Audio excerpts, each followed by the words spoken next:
Penderitaan dapat mendorong pertumbuhan kedewasaan rohani kita untuk dapat mengerjakan panggilan Tuhan yang besar dalam hidup kita. Marilah kita membaca 1 Petrus 2 ayat 21 sampai 24. Sebab untuk itulah kamu dipanggil, karena Kristus pun telah menderita untuk kamu dan telah meninggalkan teladan bagimu, supaya kamu mengikuti jejaknya. Ia tidak berbuat dosa, dan tipu tidak ada dalam mulutnya. Ketika ia dicaci maki, ia tidak membalas dengan mencaci maki. Ketika ia menderita, ia tidak mengancam, tetapi ia menyerahkannya kepada Dia yang menghakimi dengan adil. Ia sendiri telah memikul dosa kita di dalam tubuhnya di kayu salib, supaya kita yang telah mati terhadap dosa hidup untuk kebenaran. Oleh bilur-bilurnya kamu telah sembuh. Biarlah kita meneladani Tuhan Yesus dalam kehidupan di dunia ini. Semua kita yang mengikut Tuhan Yesus pasti harus mengalami penderitaan. Bentuknya bermacam-macam, dan memanglah semua kita mempunyai janji temu dengan penderitaan di suatu waktu. Tentunya yang dimaksudkan adalah penderitaan karena mengikut Tuhan Yesus, bukan karena kita berbuat dosa.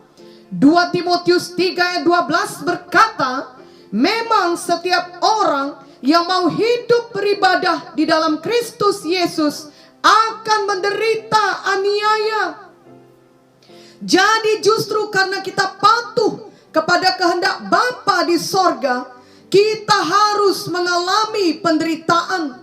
Banyak anak-anak Tuhan belum mengerti sepenuhnya akan hal ini, sebab mereka berharap setelah mereka patuh kepada Tuhan, maka mereka harus selalu diberkati.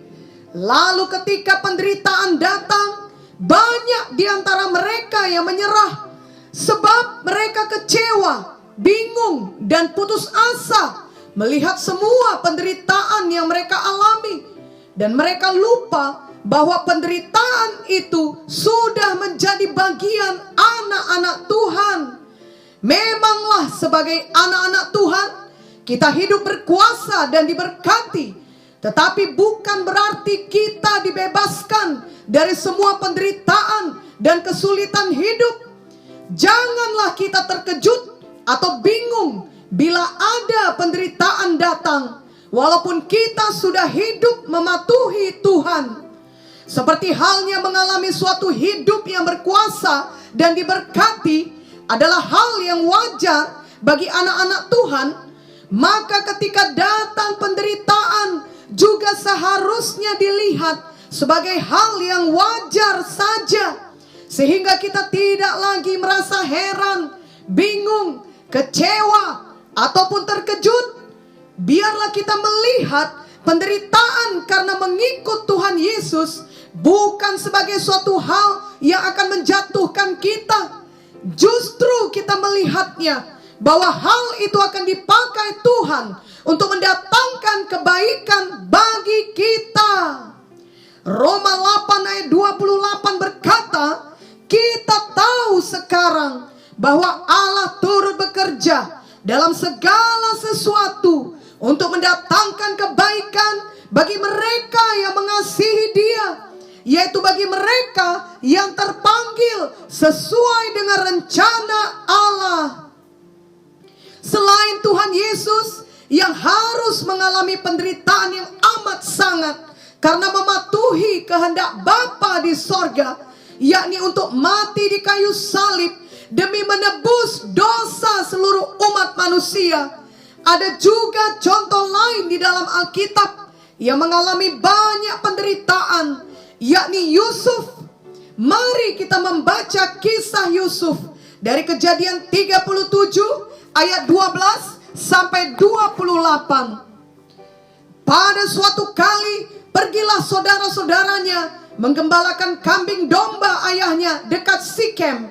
Lalu Israel berkata kepada Yusuf, Bukankah saudara-saudaramu menggembalakan kambing domba dekat Sikem? Marilah engkau kusuruh kepada mereka. Sahut Yusuf, ya Bapa. Kata Israel kepadanya, pergilah engkau melihat apakah baik keadaan saudara-saudaramu dan keadaan kambing domba, dan bawalah kabar tentang itu kepadaku. Lalu Yakub menyuruh dia dari lembah Hebron, dan Yusuf pun sampailah ke Sikem.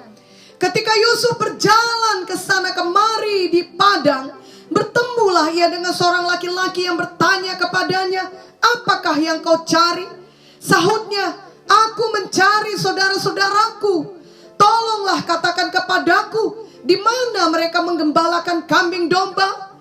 Lalu kata orang itu, mereka telah berangkat dari sini, sebab telah kudengar mereka berkata, marilah kita pergi ke Dotan. Maka Yusuf menyusul saudara-saudaranya itu, dan didapatinya lah mereka di Dotan. Dari jauh ia telah kelihatan kepada mereka, tetapi sebelum ia dekat pada mereka, mereka telah bermufakat mencari daya upaya untuk membunuhnya. Kata mereka seorang kepada yang lain, lihat, tukang mimpi kita itu datang. Sekarang marilah kita bunuh dia, dan kita lemparkan ke dalam salah satu sumur ini. Lalu kita katakan, seekor binatang buas telah menerkamnya, dan kita akan lihat nanti bagaimana jadinya mimpinya itu. Ketika Ruben mendengar hal ini, ia ingin melepaskan Yusuf dari tangan mereka. Sebab itu katanya, janganlah kita bunuh dia. Lagi kata Ruben kepada mereka, janganlah tumpahkan darah, lemparkanlah dia ke dalam sumur yang ada di padang gurun ini, tetapi janganlah apa-apakan dia. Maksudnya hendak melepaskan Yusuf dari tangan mereka dan membawanya kembali kepada ayahnya. Baru saja Yusuf sampai kepada saudara-saudaranya, mereka pun menanggalkan jubah Yusuf, jubah maha indah yang dipakainya itu, dan mereka membawa dia dan melemparkan dia ke dalam sumur. Sumur itu kosong, tidak berair. Kemudian duduklah mereka untuk makan. Ketika mereka mengangkat muka, kelihatanlah kepada mereka suatu kafilah orang Ismail datang dari Gilead dengan untanya, yang membawa damar, balsam, dan damar ladan. Dalam perjalanan yang mengangkut barang-barang itu ke Mesir. Lalu kata Yehuda kepada saudara-saudaranya itu, apakah untungnya kalau kita membunuh adik kita itu dan menyembunyikan darahnya? Marilah kita jual dia kepada orang Ismail ini, tetapi janganlah kita apa-apakan dia, karena ia saudara kita, darah daging kita. Dan saudara-saudaranya mendengarkan perkataannya itu. Ketika ada saudagar-saudagar Midian lewat, Yusuf diangkat ke atas dari dalam sumur itu, kemudian dijual kepada orang Ismail itu dengan harga 20 shikal perak. Lalu Yusuf dibawa mereka ke Mesir. Jadi Yusuf sebenarnya disuruh ayahnya untuk mencari saudara-saudaranya di Sikem. Sampai ia di sana, ternyata mereka tidak ada. Dan Yusuf kemudian memperoleh informasi mereka ada di Dotan. Justru karena kepatuhannya kepada bapaknya, ia menyusul ke Dotan. Lalu Yusuf mengalami semua penderitaan, mulai dari diambil jubahnya yang indah, lalu ia dibuang ke dalam sumur.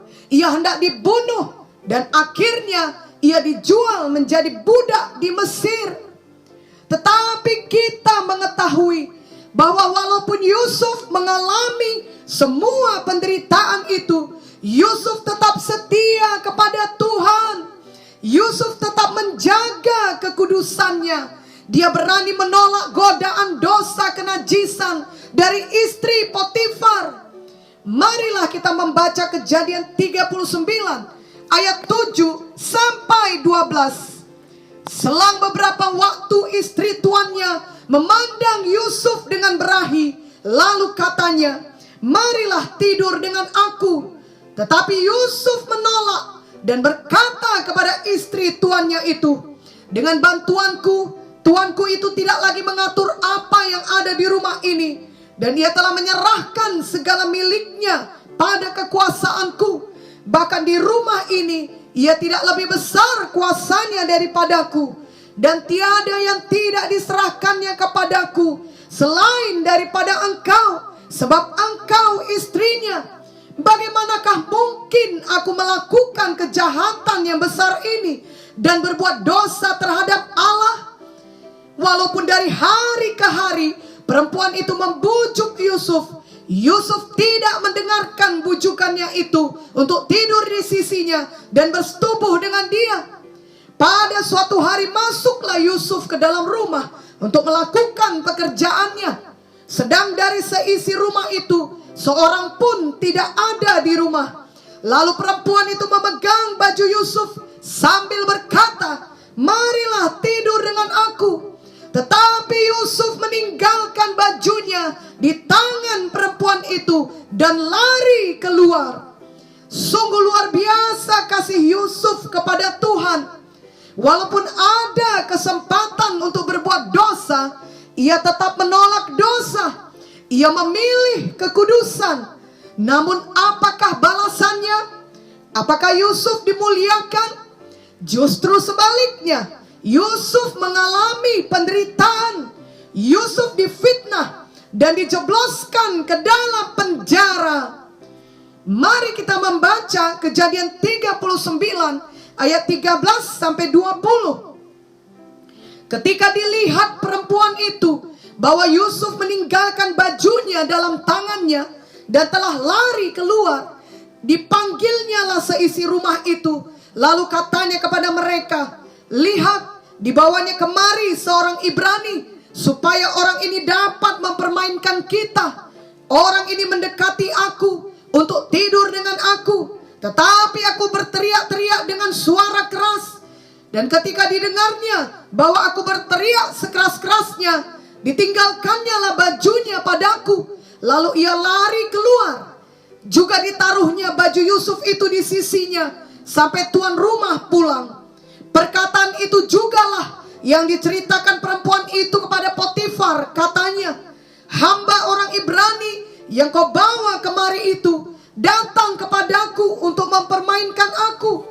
Tetapi ketika aku berteriak sekeras-kerasnya, ditinggalkannya bajunya padaku. Lalu ia lari keluar. Baru saja didengar oleh tuannya perkataan yang diceritakan istrinya kepadanya. Begini-begitulah aku diperlakukan oleh hambamu itu. Maka bangkitlah amarahnya. Lalu Yusuf ditangkap oleh tuannya dan dimasukkan ke dalam penjara, tempat tahanan-tahanan raja dikurung. Demikianlah Yusuf dipenjarakan di sana. Tetapi walaupun Yusuf berada di dalam penjara, Yusuf tetap berbuat baik. Dia menerjemahkan mimpi juru minuman dan menolongnya kembali ke posisinya. Namun sebagai balasannya, dia dilupakan untuk waktu yang cukup lama. Kejadian 40 ayat 23 menuliskan, tetapi Yusuf tidaklah diingat oleh kepala juru minuman itu, melainkan dilupakannya. Bila kita menjadi Yusuf pada zaman itu, mungkin kita sudah berulang kali mempertanyakan Tuhan. Di manakah Tuhan? Benarkah Dia mengingat saya? Mengapa saya terus mengalami semua ini?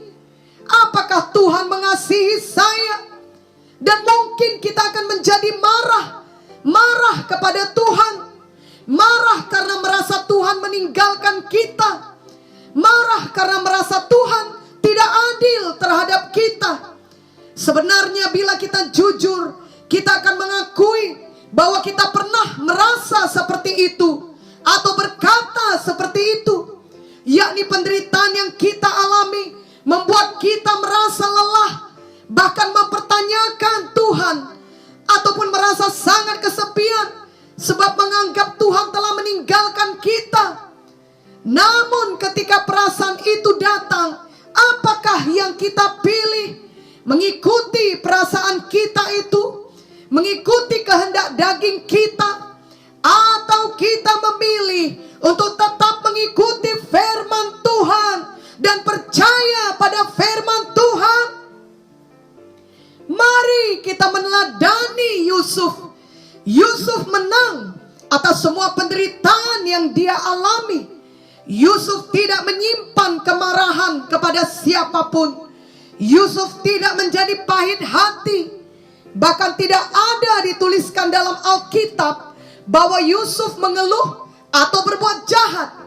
Itu sebabnya banyak hamba Tuhan mengatakan nama Yusuf adalah gambaran dari juru selamat. Kita ingat ayat 1 Petrus 2 ayat 23 yang kita baca di atas mengenai Tuhan Yesus. Ketika ia dicaci maki, ia tidak membalas dengan mencaci maki. Ketika ia menderita, ia tidak mengancam, tetapi ia menyerahkannya kepada Dia yang menghakimi dengan adil. Yusuf juga tidak ada membalas caci maki, dan Yusuf tidak mengancam. Yesaya 53 ayat 7 menuliskan mengenai Tuhan Yesus. Dia dianiaya, tetapi dia membiarkan diri ditindas dan tidak membuka mulutnya. Seperti anak domba yang dibawa ke pembantaian, seperti induk domba yang keluh di depan orang-orang yang menggunting bulunya, ia tidak membuka mulutnya. Siapakah kita yang sebenarnya? Ini dapat kelihatan dari apa yang kita ucapkan terus-menerus, karena perkataan kita adalah berasal dari hati kita. Tuhan Yesus dalam situasi yang paling berat sekalipun, ia tidak pernah mengeluarkan kata-kata yang jahat. Tuhan Yesus sesungguhnya sangat menderita. Dia tidak pernah mengalami perpisahan dengan Bapa. Namun karena menanggung dosa seluruh umat manusia, ia harus berpisah dengan Bapa. Ketika akhirnya dia berkata, Eli, Eli, lama sabachthani. Artinya, Allahku, Allahku, mengapa engkau meninggalkan aku? Ternyata dalam saat terberat itu pun, orang-orang tetap salah mengerti. Orang-orang yang mendengar perkataannya itu justru berpikir ia memanggil Elia. Mungkin kelak kita akan mengalami suatu penderitaan di mana sesudah kita sangat menahan diri selama ini, dan ketika akhirnya kita berbicara, orang-orang tetap salah mengerti. Ingatlah bahwa Tuhan Yesus sudah lebih dahulu mengalaminya. Dan akhirnya apakah yang dikatakan Tuhan Yesus? Dalam Lukas 23 ayat 34a dituliskan, Yesus berkata, "Ya Bapa, ampunilah mereka, sebab mereka tidak tahu apa yang mereka perbuat." Luar biasa teladan Tuhan Yesus. Luar biasa teladan hidup Yusuf. Memanglah penderitaan dapat membuat kita menjadi lebih baik, atau sebaliknya membuat kita menjadi lebih jahat. Ini adalah pilihan kita. Tergantung bagaimana kita meresponi penderitaan tersebut. Biarlah kita memilih untuk menjadi lebih baik. Izinkan penderitaan itu mendorong kita untuk menjadi lebih dewasa rohani. Izinkan penderitaan membuat kita lebih sabar, lebih rendah hati, lebih banyak mengampuni, lebih bergantung kepada Tuhan Yesus saja, lebih memiliki karakter Kristus dalam hidup kita. Itu semua mempersiapkan kita untuk dapat mengerjakan panggilan Tuhan yang besar dalam hidup kita. Kita ingat bahwa sejak awalnya Yusuf adalah anak yang spesial bagi ayahnya. Sementara saudara-saudaranya bekerja di ladang, mungkin Yusuf tinggal di rumah saja. Yusuf mendapat jubah maha indah yang tidak diberikan kepada saudara-saudaranya yang lain. Tetapi Yusuf perlu dibentuk Tuhan, karena ada panggilan Tuhan yang besar dalam hidup Yusuf. Tuhan mempunyai rencana di mana suatu hari kelak Yusuf akan memerintah di Mesir. Yusuf akan menjadi pemimpin. Yusuf akan memberi solusi dalam masa kelaparan yang akan melanda seluruh dunia. Semua hal tersebut adalah perkara yang sangat besar.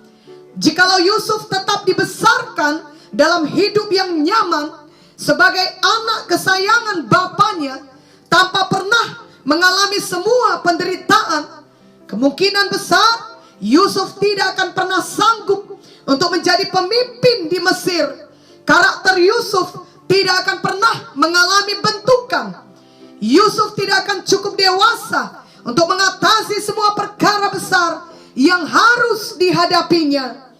Tuhan mengizinkan Yusuf mengalami semua penderitaan itu justru untuk mempersiapkan Yusuf untuk kebaikan Yusuf, bahkan untuk kebaikan banyak orang lainnya. Dituliskan dalam Mazmur 105 ayat 17 sampai 18. Diutusnyalah seorang mendahului mereka, Yusuf yang dijual menjadi budak. Mereka mengimpit kakinya dengan belenggu, lehernya masuk ke dalam besi. Terjemahan bahasa Indonesia adalah lehernya masuk ke dalam besi. Namun dalam terjemahan bahasa Inggris ada dikatakan his soul came into iron, atau iron entered his soul. Ini dapat diartikan besi masuk dalam jiwanya, atau jiwanya menjadi teguh seperti besi. Dengan kata lain, Yusuf menjadi seorang yang teguh. Di manakah Yusuf mendapatkan pengalaman yang mendewasakan dia menjadi seorang yang teguh? Apakah di rumah bapaknya? Apakah di dalam kenyamanan? Tentunya tidak. Ia mendapatkan itu semua melalui semua penderitaannya. Mulai dari pengalaman di dalam sumur, juga perubahan dahsyat yang ia alami. Dari hidup nyaman sebagai anak kesayangan menjadi hidup sebagai seorang budak di negeri asing. Dan Yusuf bertumbuh terus dalam kedewasaan rohani ketika ia difitnah, dipenjarakan, dan dilupakan. Yusuf kemudian dapat menjadi pemimpin yang baik di negeri yang besar. Di tengah-tengah kelaparan yang melanda dunia pada saat itu, karena dia sudah lebih dahulu dibentuk Tuhan. Pada masa sekarang ini pun Tuhan perlu orang-orang yang dewasa rohani, yang tetap teguh, yang tidak menyerah ketika penderitaan yang berat datang, ketika fitnah bertubi-tubi datang, ketika dilupakan, ketika disalah mengerti, ketika banyak kesulitan menimpa. Biarlah kita menjadi orang-orang yang dewasa rohani, yang dapat dipakai Tuhan untuk mengerjakan panggilannya yang besar dalam hidup ini. Mari kita menetapkan hati untuk tidak berhenti, walau banyak yang mengkritik, mengejek, memfitnah kita. Oleh karena kita patuh kepada Tuhan, biarlah kita tidak pernah membalas dengan ucapan yang jahat. Biarlah seperti Yusuf dan Tuhan Yesus, kita tetap keluh dan menyerahkan semuanya kepada Tuhan yang adil. Biarlah hati kita tetap teguh. Janganlah kita memilih untuk membalas, sebab setan yang akan mengalami keuntungan. Nama Tuhan tidak akan dimuliakan bila anak-anak Tuhan menolak setiap penderitaan yang mereka alami. Izinkan penderitaan membentuk kita untuk lebih menjadi seperti Tuhan Yesus. Misalnya kita adalah seseorang yang sudah lama mengikut Tuhan dan sudah berusia 40 tahun. Mudah-mudahan kita dapat memberi kesaksian bahwa kita sudah lebih rendah hati dibandingkan 20 tahun yang lalu ketika kita masih berumur 20 tahun. Sebab ketika umur badani kita masih 20 tahun, kita masih belum banyak mengalami penderitaan. Tapi setelah 20 tahun kemudian, kita telah mengalami banyak penderitaan. Dan kita mau dibentuk Tuhan, sehingga kita pun menyadari kita semakin rendah hati. Hal-hal yang tadinya mengganggu kita, membuat kita cepat merasa tersinggung karena kita masih penuh kesombongan, sekarang tidak lagi mengganggu kita. Kita tidak lagi secepat itu tersinggung. Walau tentunya kita belum sempurna dalam kerendahan hati tersebut, tetapi sudah ada perubahan yang lebih baik. Ada pertumbuhan yang nyata. Janganlah ketika umur badani kita bertambah 20 tahun kemudian, ternyata kedewasaan rohani kita tidak bertumbuh dengan baik. Apalagi misalnya justru kita bertambah sombong dari sebelumnya, sebab kita semakin diberkati. Biarlah hal seperti itu dijauhkan dari kita semua. Firman Tuhan memang tidak pernah menjanjikan hidup ini tanpa masalah, tanpa fitnah, tanpa penganiayaan ataupun penderitaan. Izinkanlah semua penderitaan itu membuat kita semakin teguh. Kita bertumbuh menjadi semakin dewasa rohani. Karakter Kristus menjadi semakin nyata dalam hidup kita. Dan kita dapat mengerjakan dan menyelesaikan panggilan Tuhan yang besar dalam hidup kita, seperti teladan Yusuf. Amin.